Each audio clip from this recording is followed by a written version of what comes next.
Welcome to this explainer. I want you to just slow down for a second.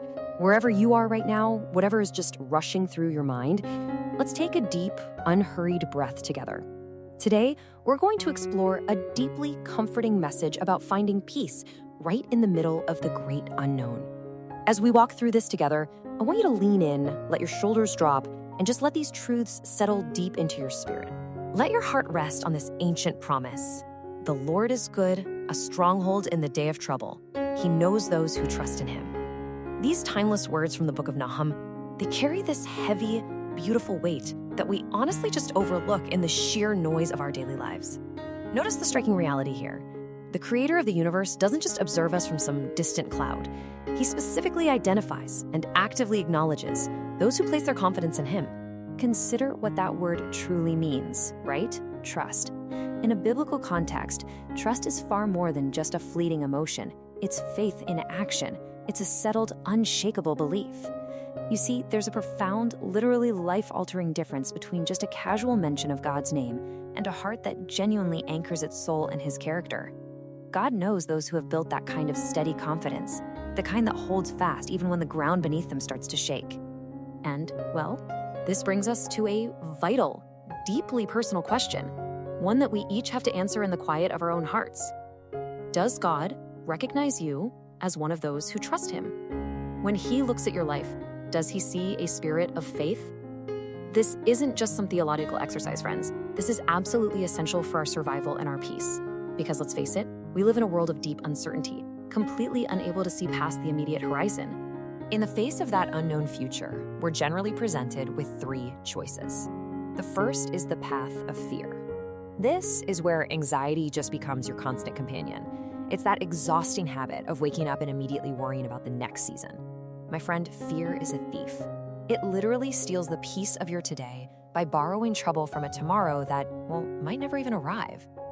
Then we have the second choice, the path of reckless indifference. This is trying to live carefree, sure, but without any real spiritual foundation.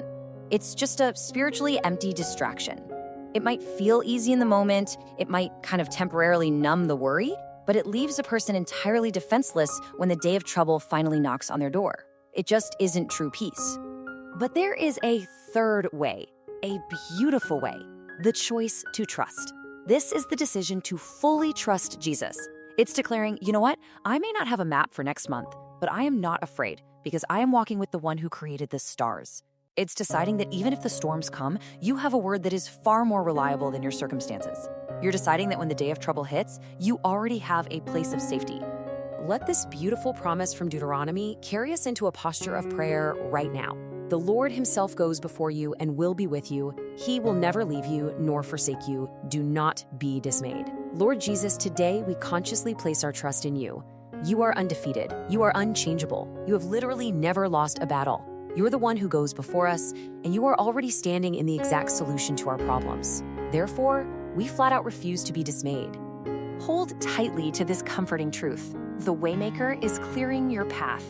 Even in journeys of deep, overwhelming uncertainty, God specializes in creating paths where there seems to be absolutely no way out. He is faithful, and he is good. He's actively removing the obstacles that the enemy intended to use to surround us. Because of him, you won't fall, and you will not fail. Let this mighty promise from Isaiah chapter 45 just sink into your spirit. I will go before you and make the crooked places straight. I will break in pieces the gates of bronze.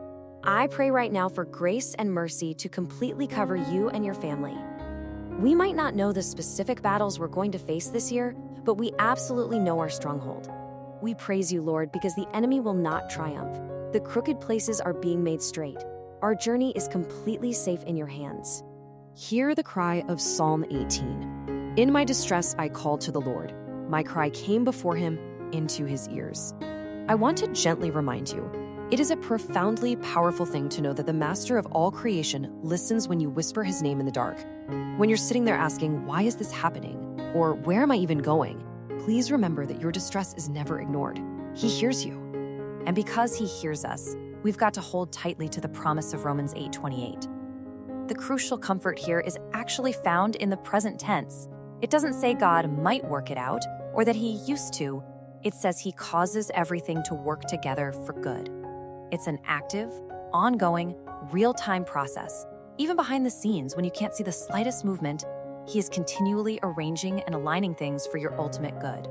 I know this can be incredibly difficult to grasp because, let's be honest, we constantly feel a tension between our feelings and our faith. Our human nature screams, if it hurts, it cannot possibly be from God. But the biblical truth, found in places like James chapter 1, gives us a totally different perspective. Trials refine our faith, exactly like fire purifies gold. These tests aren't meant to break you. They are meant to mature you, to make you complete, and to conform you right into the image of Christ. So if you're hearing these words today and you are right in the thick of a difficult season, please do not give up. Let these truths anchor your soul. He is moving. He is connecting you with the exact right people. He's removing the wrong ones. He is actively shaping your pain into a profound purpose. Don't let what you see with your physical eyes speak louder than what you know deep down in your spirit. The Lord is deeply, deeply concerned about you. Rest in this beautiful declaration. He is our refuge, our anchor, and our absolute peace. Commit your way to him, and he will act. In the very presence of your enemies, he prepares a table for you. The shadows might fall at your side, but they will not come near you because of his overwhelming, relentless goodness. As we bring this explainer to a close, I want to speak a blessing over you. May he turn every single bad situation in your life into a blessing. May every area of lack you're experiencing right now be turned into pure abundance. May you remain obedient to his voice and totally faithful to his lead, no matter how unclear the road ahead might seem today. And that brings us full circle back to our beginning. He is a stronghold in the day of trouble. And as the scripture reminds us, he knows exactly who we are. The creator of the stars knows your name, he knows your heart, and he intimately knows when you are leaning on his strength. I want to leave you with one final question. Let it echo in your heart long after this explainer finishes. We all face the unknown. We will all face the day of trouble. So I ask you, when that day comes, what will be your stronghold? Thank you so much for being here. In Jesus' name, amen.